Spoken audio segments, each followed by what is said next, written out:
Alrighty, so hi there friends, this is Miss Meekum coming at you from my home workspace, and as promised I am here with my concoctions from my kitchen. As you can see, I have created some samples of some various pigments that I made from just stuff that I have in my kitchen. Some worked better than others, but as you can see, I have some onion skin that I boiled down and made into, makes sort of like this orangey pigment here. The colors are a little off, I'm noticing. The colors in person are definitely better than what I'm getting on video, but still you can kind of imagine. This is, as you can see, I made this little test strip. The first one at the top here is, well, this one, we'll start from this side, is just one layer. The second one down is, as you can imagine, 2 layers, and then 3 and 4. So some of them, whether you did 2 layers or 4 layers, it didn't really matter too much. But you can see the results that I got. So let's just go down real quick. I have onion skins here on the left, and then next to those I have avocado pits, which yes, it's a little strange that I had a collection of avocado pits in my freezer since last year when I took my botanical drawing class. But it's for this reason. I've been saving them so that I could make some sort of a pigment out of them. I don't think you need as many as I had saved up, but you know, I just threw them all in there anyway. But I actually really like the color that came up.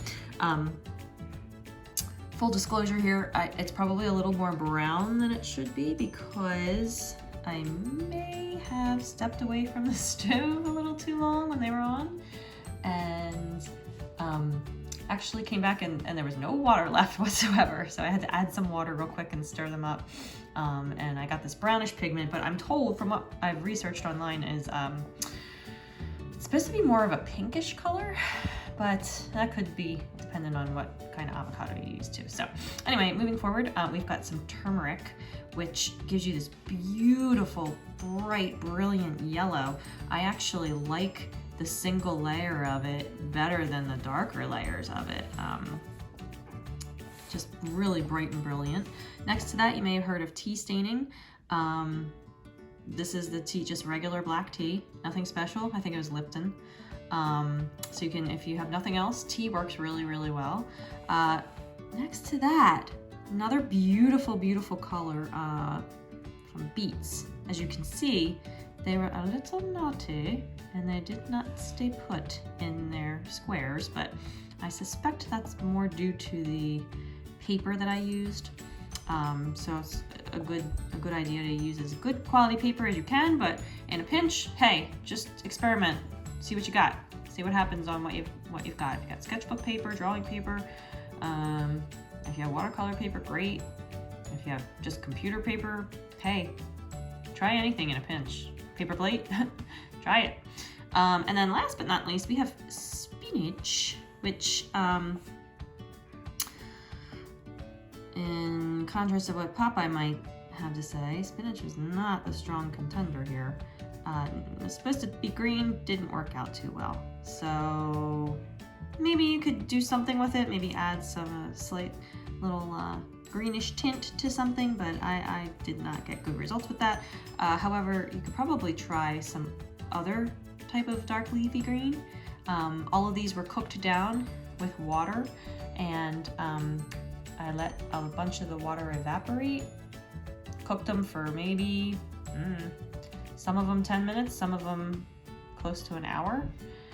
And you just kind of have to wait and see and look at it to see if it looks like it might give you a good, decent color. So let's see what we can do with these guys. Okay, real quick, let's just see how some of these guys look on paper. I have some watercolor paper here, 140 pound cold press, if that means anything to you. Cold press refers to the texture on there. You can see it's kind of a rough texture. We call that a tooth. And hot press is much smoother than cold press. Also, 140 pound refers to the thickness of it. So it's I forget how many sheets is considered the standard, but if it weighs 140 pounds per, I don't know, 100 sheets, that's what 140 pound means. So it's the thickness of it. So it's a pretty decent thickness. It's kind of like cardstock. So I wanted to start out with my favorite here, my turmeric mixture. You can see I need to stir it up a little bit, which you'll find with some of these natural pigments. There's some sediment that happens on the bottom, and just give it a little swirly swirl, and then you can see, you can just paint this beautiful yellow. This kind of works like a watercolor paint. And let's try the bad boy of the bunch. Let's try the beets. See if they behave better on this paper. So my beets are over here. I'm gonna drag this closer because beets, if I drip it on my table, will probably stain my table. Let's see how the beets come out. Nice and brilliant red. Ooh, yeah, that is actually, I don't know if you can tell on this video, but it's actually a really nice magenta. These behave almost just like watercolors. Wow, that really looks nice. And then if I were to let this dry a little bit and then add some more on the end here, I could get a really nice deep tone, I bet. So let's try one more. Sorry for the shaky camera. I'm trying to hold and paint at the same time. I really liked the avocado. Let's see how this turns out. Yeah, so there's I don't know if you can see it, there's a little bit of some grains, some sediment in there. I noticed that with the tea as well. What'll happen, I suspect, is once this dries, you can just brush those little flaky pieces off and get rid of them. Yeah. So cool. All right. So now we've got some test strips, and I would recommend you make some test strips too. Even if you just make one color, depending on what you've got. And there, I really wish I had some red cabbage. Years ago I did some natural Easter egg dyeing, and I used red cabbage for one of them, and they were this beautiful blue. I'll try to find a photo of them to include in the tutorial so you can see how they turned out. Beautiful stuff. All right, up next we're gonna see what we can paint with this stuff. Stay tuned.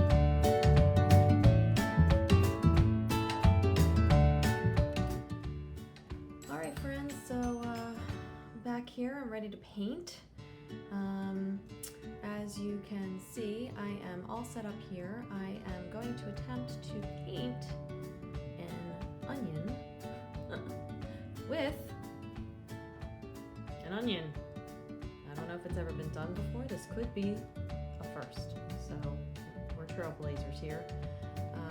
As you can see, I already have my paper set up. Really rough sketch, just the circular, really shape of the onion with the little, I don't know what that's called, that part, a little tap root maybe. Also, I have transferred some of my dyes. I don't know if you can see them off camera. This fancy little, really fancy egg carton that makes for a very good makeshift palette. I've got a cup of water, I've got my brush, and I'm ready to go. So what I have in my palette is mostly the onion skin, a little bit of the avocado, some tea, and a little bit of the beets. So let's see what I can do with this, and I hope it'll inspire you to follow along. Now here's one thing I will say, since we haven't really covered watercolor painting yet, these dyes behave very much like watercolors. I can't paint white, so the lightest areas I'm going to need to leave light for as long as possible. So what I'm looking at is this highlight right here on the onion. I want to stay away from that for as long as possible. It's not really white, so I'm not going to leave it white, but I don't want to really touch it with anything because I can't paint over it once I've painted it. Also, just so you know, you probably could figure this out, but I'm sitting and this camera is videotaping me from above, so the way the onion looks to me will look a little different from how it looks from your vision right here. Okay, let's get started.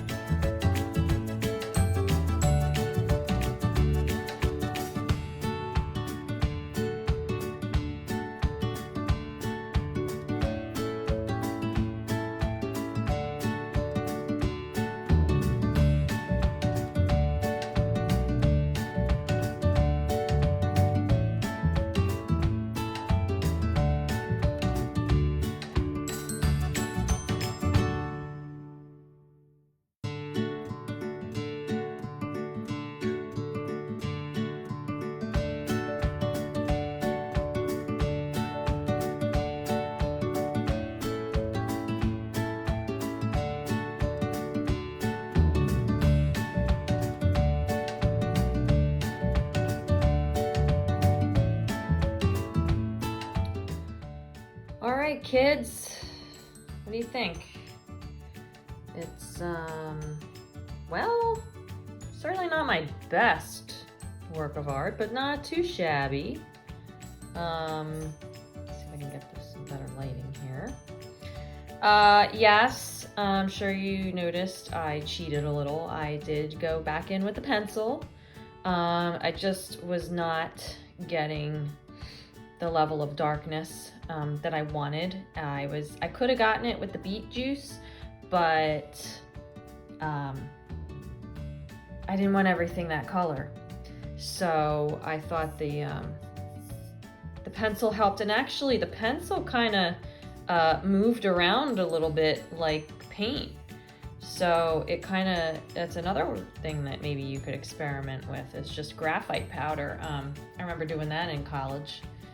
We used powdered graphite and denatured alcohol to do some paintings. So there's all kinds of stuff that you can use, certainly way more than the supplies that I've used. That's just what I found in my kitchen. But you can use frozen blueberries, you can use black beans, you can use, I have a whole list somewhere, I'll try to find it, so that you can experiment on your own. And you know, you don't all have to do a multicolor painting either. You can try just doing a monochromatic painting like we did with our cultural icon murals that we're working on. So just use one color and try to get really dark areas by just layering it over and over again. And you can get lighter areas by mixing it with white. So thanks for watching, and I think it's a success. I don't know. Did I successfully paint an onion with an onion? It's a first for me. Strange times call for strange activities. All right, homies. Peace out. Love you.